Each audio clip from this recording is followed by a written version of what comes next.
Okay, so welcome to our condiment section, and today I'm going to make some cilantro chutney, and I'm going to add a little bit of mint to it. You don't need to add that if you don't like mint or if you would rather not, but I'm making it in preparation because I'm going to do some grilled meats, and so I figured that it actually quite tastes nice with the grilled lamb, but entirely up to you whether you add the mint or not. Now, chutney is a condiment that my brother-in-law, or one of my brother-in-laws, loves. He would use it as a paste on everything. Now, you can use this chutney with a samosa.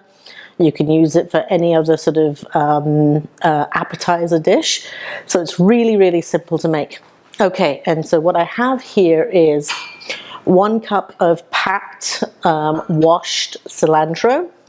So what I'm going to do, first of all, you don't really need a big blender. I mean, you can take out all of that and have a bunch of palaver, but I just like this bullet because it's fairly easy to use, and I don't over commit in terms of how much volume wise I'm making.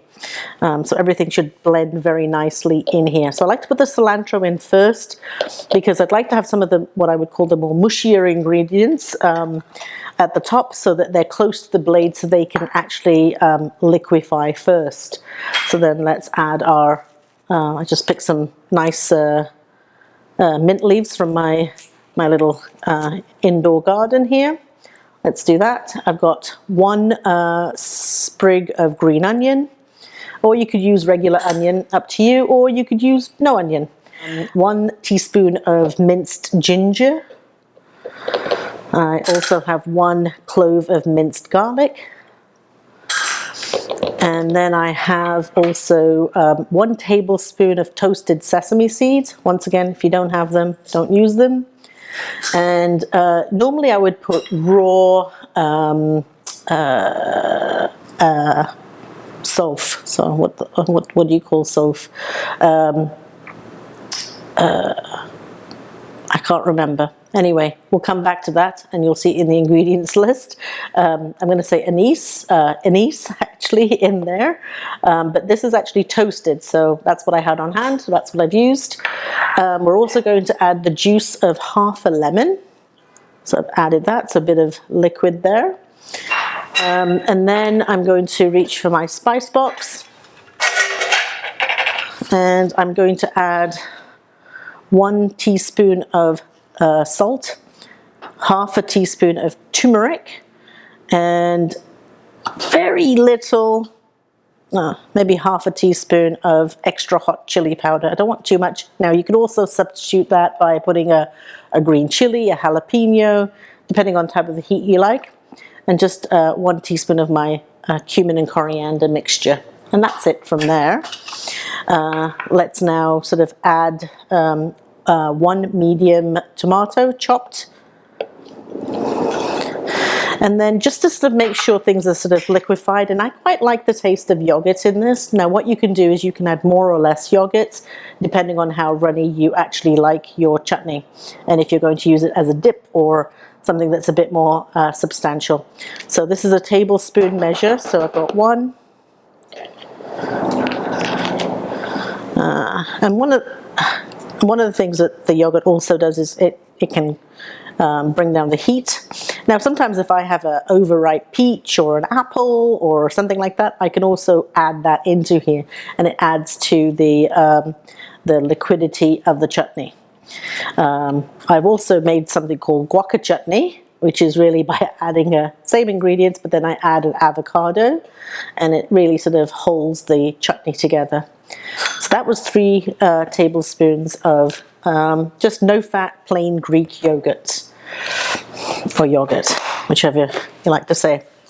Okay, and so to that, we're just going to close this up, and I'm just going to zhuzh it in there, and so that you don't hear this, I'll be back when this is blended. Okay, and so that took about 30 seconds. Sometimes you have to sort of shake the machine around a bit, but you can see it's got a good consistency. Let's open it up, take a look, maybe have a spoonful, and okay, looks pretty good. Nice consistency. Just take a quick, smells good. tastes really nice, but it's extremely spicy. So to simmer down the heat a bit, I'm going to add more yogurt, and so it will be more of a runny chutney than one would anticipate. I mean, if you can take the heat, it's actually really good, but I think that I'm going to add a bit of yogurt, or you can add another tomato. I'm just going to add a bit more yogurt, make things easy. So I'll be back in a minute. Okay, so I added 3 more tablespoons of yogurt. It's not bad in terms of texture now. So of course I've added to my chutney, and it's looking good, color is good. That's really nice. So got good flavor, great for dipping. You could even use it for dipping chips in or something else, but this would be really nice with samosa or any grilled meats. So easy to store. What I'm going to do is just put them into small containers.